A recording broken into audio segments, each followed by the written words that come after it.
tropis di Indonesia bukan hanya menguntungkan pada sektor tanaman saja, namun juga berimbas ke sektor beternak. Seperti diketahui, tubuh manusia membutuhkan asupan nutrisi yang baik dan seimbang dan bisa didapatkan melalui produk makanan nabati maupun hewani. Produk makanan dengan nutrisi tinggi yang baik dikonsumsi tubuh adalah daging sapi. Mengingat sapi sangat cocok beternak di iklim tropis, maka bisnis budidaya sapi pedaging cukup menggiurkan di negeri ini. Tuntutan konsumen di pasaran pun terbilang cukup tinggi. Namun sayangnya, banyak peternak lokal yang belum bisa memenuhinya secara baik.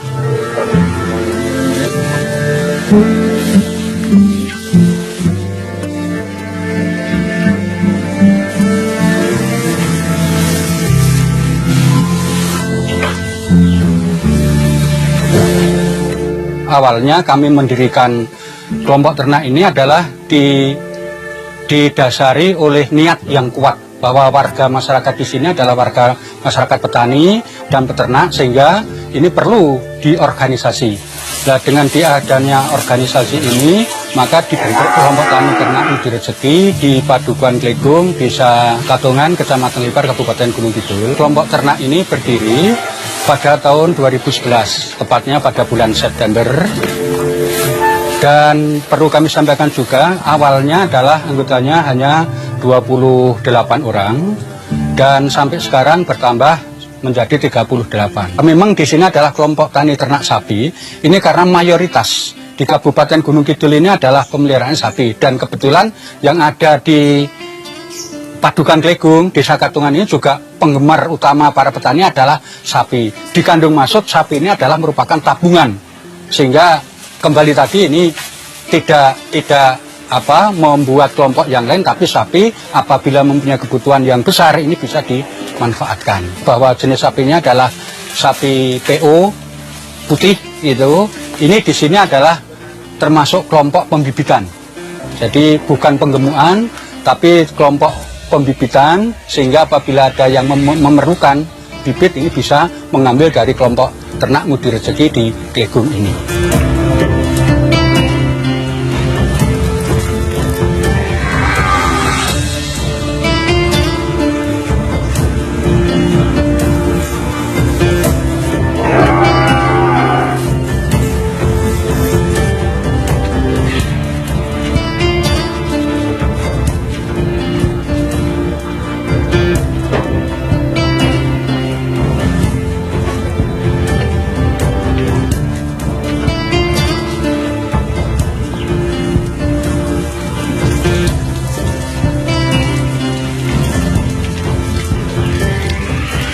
Dan perlu kami sampaikan bahwa pada tahun 2012 ini kami mendapatkan pembinaan dari Dinas Peternakan Kabupaten Gunung Kidul dan diberikan bantuan sebanyak 260 juta untuk pembelian sapi sebanyak 28, termasuk di dalamnya adalah pembuatan kandang dan pemberian stimulan kepada anggota sebanyak Rp500.000 untuk perkerasan kandang. Sedangkan perkembangan sampai saat ini sapi yang jumlahnya sudah hampir 150-an. Kebetulan yang menjadi milik kelompok ini 48 ekor. Ini yang milik kelompok. Apa sebab kami sampaikan? Ini karena sebagian besar ini dimiliki oleh anggota dan pelihara di rumahnya masing-masing.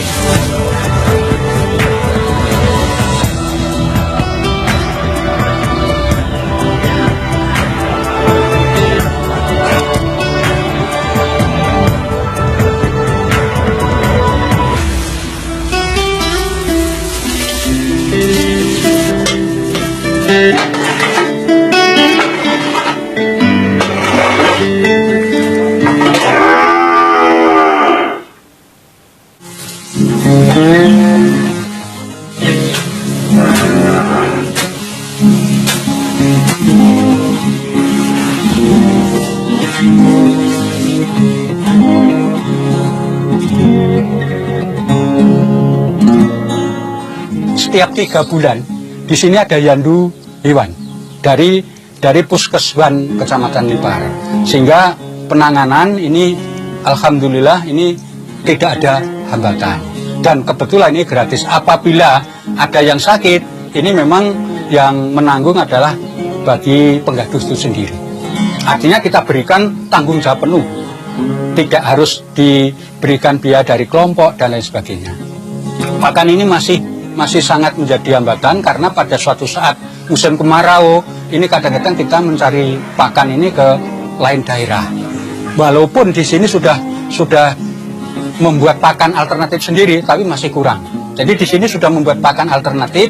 Salah satunya adalah daun-daunan yang sudah kering ini difermentasi dan lain sebagainya, dan untuk makanan tambahan selain hijauan.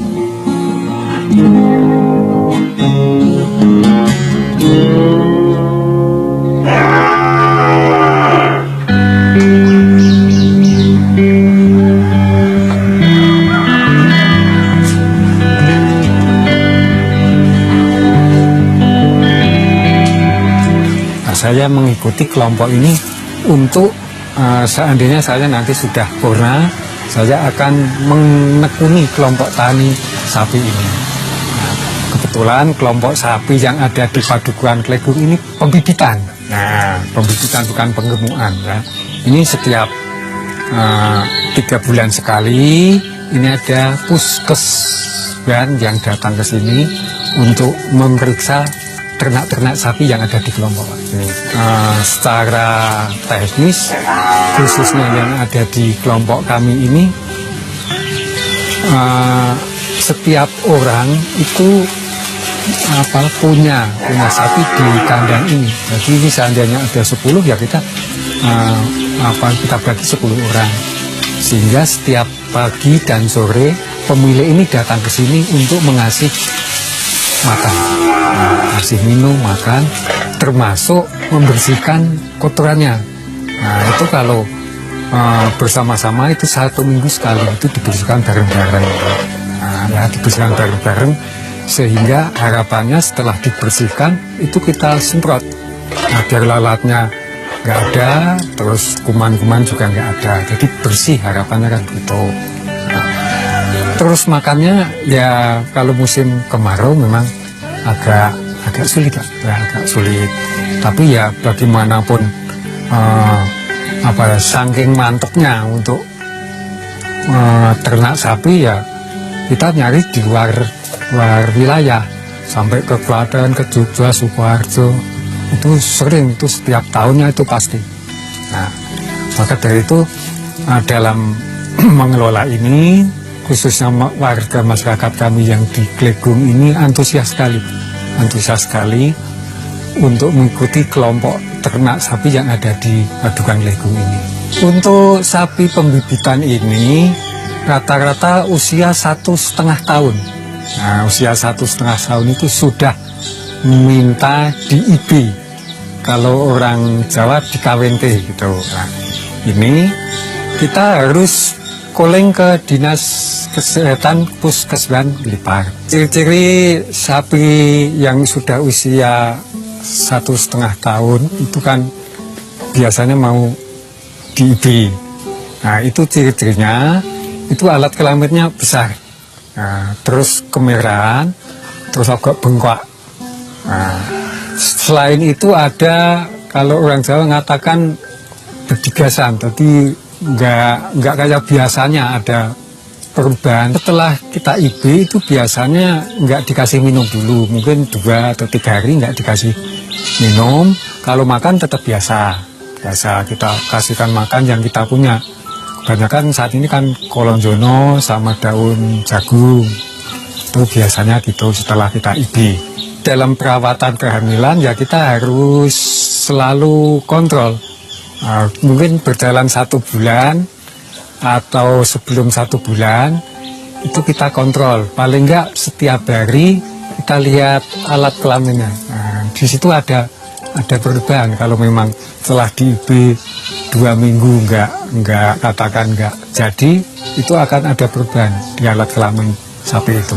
Selama kebuntingan sapi itu ada perawatan yang enggak begitu khusus. Yang penting ya kita mandikan, terutama pakan hijau-hijauan ini jelas sepertinya kolonjono, ada daun gleresede. Nah, jadi untuk menahan supaya bunting sapi tadi tetap normal, sehingga minumnya kita perhatikan, terus kita ngasih makannya juga kita rutinkan, terutama komburan itu enggak begitu banyak kita kasih, komburannya itu kita kasih. Yang penting kita enggak terlalu banyak ngasih komburan. Kita cara ngasih makan pada sapi khususnya yang ada di sini sehari 2 kali. Pagi kita sebut sarapan. Nah, nanti kalau sore sekitar jam 4 ke atas itu kita paling banyak di situ, Pak. Nah, paling banyak kita kasihkan makan itu sore hari. Kalau pagi cuma sedikit aja nggak apa-apa. Ini yang sudah dilakukan di kelompok kami. Ternyata hasilnya alhamdulillah bagus. Seandainya pas belum jadwalnya ke sini itu ada kendala, mungkin sapi yang sakit atau mungkin ada kelainan, nah itu kita selalu komunikasi dengan puskesmas. Jadi cara pemeliharaan kita sudah semaksimal mungkin. Jadi perawatan, termasuk perawatan tadi yang saya sampaikan itu memang kita nggak lepas dari puskesmas Kecamatan Lipar. Kebuntingan sapi kan rata-rata 9 bulan sampai 10 bulan. Nah, itu rata-rata. Setelah dia melahirkan, itu kan ada pemeliharaan. Dalam arti anak sapi itu kalau bisa disendirikan dengan induknya, jangan dibiarkan, nanti kan mengganggu yang lain. Sehingga harapannya kalau itu jadi satu dengan induknya, tidak ngerusui yang lain, sehingga anak sapi tadi hidup dengan normal. Nah, setelah normal terus lambat laun sekitar 5-6 bulan nanti biasanya disendirikan. Anak-anak tadi disendirikan dengan harapan induknya segera ibu lagi. Kelompok kami yang ada di Glegung ini dari sekian jumlah sapi yang ada di kelompok itu setiap tahunnya bisa menghasilkan peranakan 10 sampai 15 ekor itu setiap tahunnya.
Saderengipun kula dados anggota kelompok tani menika masalah ekonomi terlalu kekirangan. Namung sak lebetipun kula nderek kelompok tani Ngudi Rejepi menika saestu luar biasa penghasilan utawi masukan kangge kacapatan keluarga. Namung sareng kula dados anggota kelompok tani menika luar biasa manfaatipun, termasuk kula sebagai petani menika tabungan utawi celenganipun inggih menika sapi menika.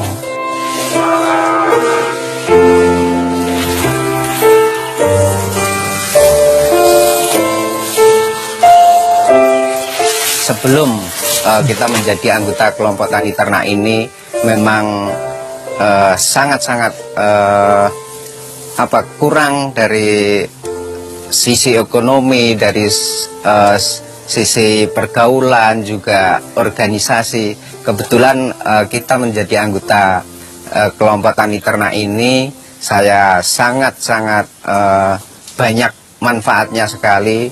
Baik itu dari organisasi ini kita bisa memanfaatkan limbah-limbah kotoran hewan yang bisa dibikin pupuk organik.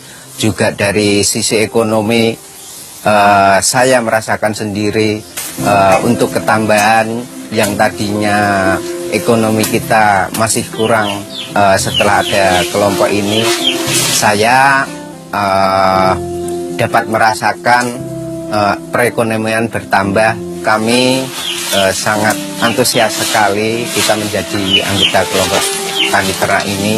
Juga dari kita ada binaan membuat silase, membuat pakan ruminansia, juga pakan alternatif. Makanya sangat banyaklah manfaat atau faedahnya kita menjadi anggota kelompok tani ternak.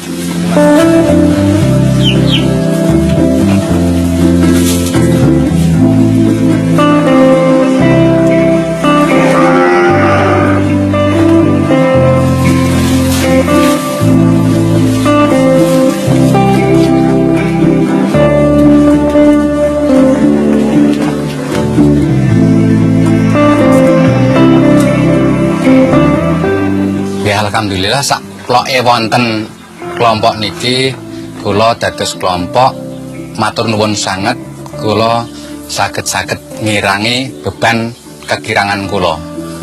Amargi napa kula tumut kelompok niki nembe kalih taun setengah kirang langkungipun. Kula alhamdulillah kula pun nggadahi bagian cara jawinipun, bagian sapi niku pun setunggal setengah sapi. Namung nggih karena niki tesih kegirangan kula tesih nyuwun gaduh melih cari jawinipun, kula ajeng minggu melih gadahan kula, bagian kula ajeng kula nggih kecekapan pribadi kula.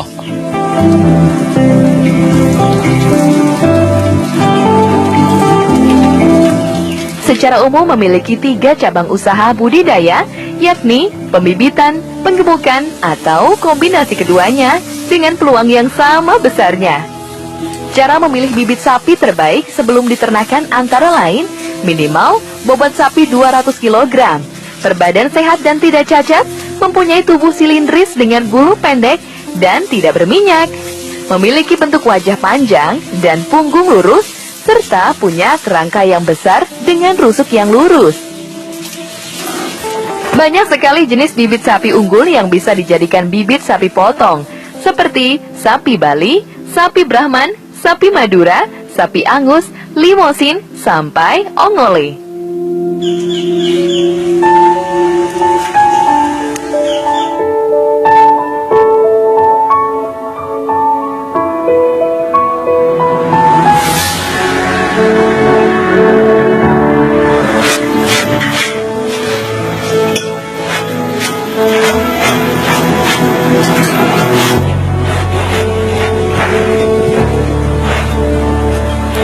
Dengan adanya kelompok ini, kelompok ternak Budi Rezeki di Klegung ini akan membawa perubahan ekonomi bagi warga masyarakat, karena semua anggota ini alhamdulillah sudah menerima bantuan dari kelompok ternak ini.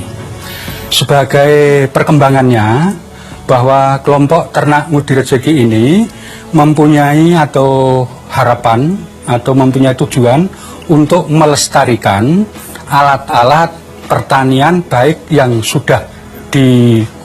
masih digunakan maupun alat-alat pertanian yang saat ini sudah tidak digunakan, sehingga di sini memprakarsai dengan adanya griyo tani, yaitu rumah yang menyimpan alat-alat pertanian sejak zaman dulu sampai sekarang. Ini disiapkan di kelompok tani Budi Rezeki ini.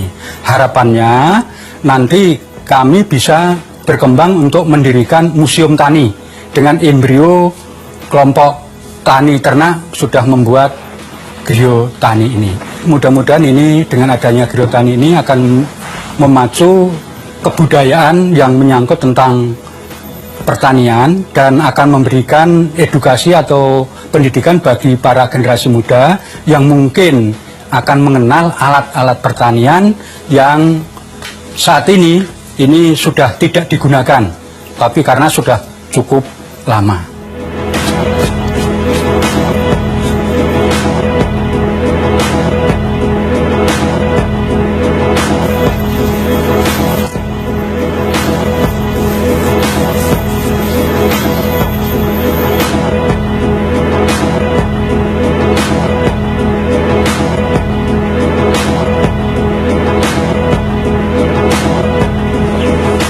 Beberapa masalah pada usaha budidaya sapi biasanya terletak pada modal yang cukup besar. Sulitnya mendapatkan bibit yang berkualitas, serta susahnya pemasaran bagi para pemula. Namun hal ini bisa kita siasati. Misalnya dengan memulai dari skala kecil untuk mencari pengalaman dan bergabung dengan kelompok peternak agar mendapatkan solusi yang tepat.